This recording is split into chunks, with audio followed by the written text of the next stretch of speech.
Hello everyone, welcome to my channel Ravi Static Physio. So in this pharmacology subject, the next topic is Myasthenia Gravis pharmacology. So Myasthenia Gravis is a disorder. So how we can treat by the medicine or pharmaceuticals. So it is an autoimmune disorder affecting acetylcholine receptor at neuromuscular junction. So it will be not send any kind of action of sympathetic and parasympathetic of in our body. So it will be cause like Myasthenia Gravis disorder into the neuromuscular junction.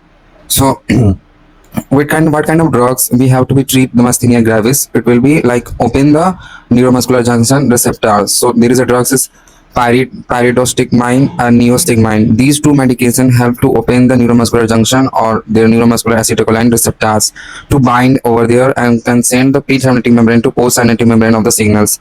So these are the drugs, and it will be treat the first line symptomatic treatment. It will be used as Myasthenia gravis, and the mechanism is to be increase acetylcholine at a neuromuscular junction. So the pyridostigmine and neostigmine is to be gone over there into the neuromuscular junction and like stimulate into the neuromuscular junction to open the receptors and like send the more acetylcholine into the pre-synaptic membrane to post-synaptic membrane to transfer the signal over there. Indication, you have to be in which kind of condition you have to be in like take these medications. So mild to moderate Myasthenia gravis and maintenance therapy your brain in your body. Contraindication is to be which time which condition we have to be like not taking these medication is to be asthma and cardiac arrhythmias, because it will be like cause abnormal severity in your body.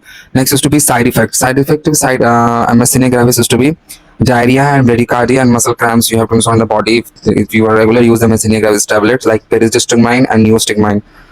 Next is to be Idiopathic Inflammatory Myopathies.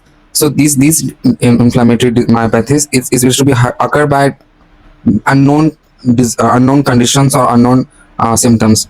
So a rare group of chronic autoimmune disease characterized by immune-mediated muscle inflammation causing significant weakness and sometimes muscle, lungs or joint involvement. So the idiopathic inflammatory myopathies is to be occur on the body's muscle, skeletal muscle is to be, and sometimes it will be occur in the skin, lungs and joint involvement. It will cause inflammation over there, but idiopathic, but without unknown region. The type is to be dermatomyositis. It's symmetrical proximal muscle weakness along with distinct skin manifestations such as Gauton's papules. These diseases have in the dermis over the skin and cause the muscle weakness into the proximal distinct muscles. So that is a signal. Next type is to be polymyositis. Polymyosite present in the subacute symmetrical proximal muscle weakness as well in the small adults. So if older patient, you have to show the muscle weakness, fatigues and wrinkles. So polymyositis attack like disease occur on the older patient. Next is to be third type is to be inclusion body myocyte that typically affect individual over 50 presenting with lower progression and asymmetrical weakness, often affecting finger flexor and knee extensor. So inclusion body myocytes is occur more than over 15 men or women. Why? It will be because the repetitive continuous motion of the extension or flexion of the hand and the hip and knee joint. So it will be occur over the tendon and it will be swelling over there and inflammatory signs also on that. Next part is to be fourth type is to be immune mediated necrotizing myopathies.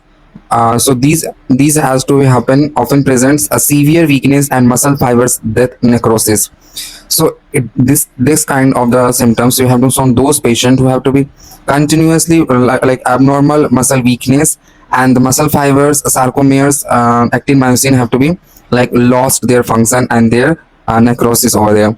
So how we can diagnose this condition? By help of blood test, AST, ALT test, MRI test, EMG test, and which kind of drug has to be managed or treat this condition like methotrexate and Azathioprine. These two medications help to relieve the inflammatory sign and symptom which is idiopathic, but not full cure about that. You have to be managed by different exercises, rehabilitation programs, and you have to be consult to the doctor. They will suggest you different kind of rehabilitation training program. So but these two medications help to relieve inflammation over there.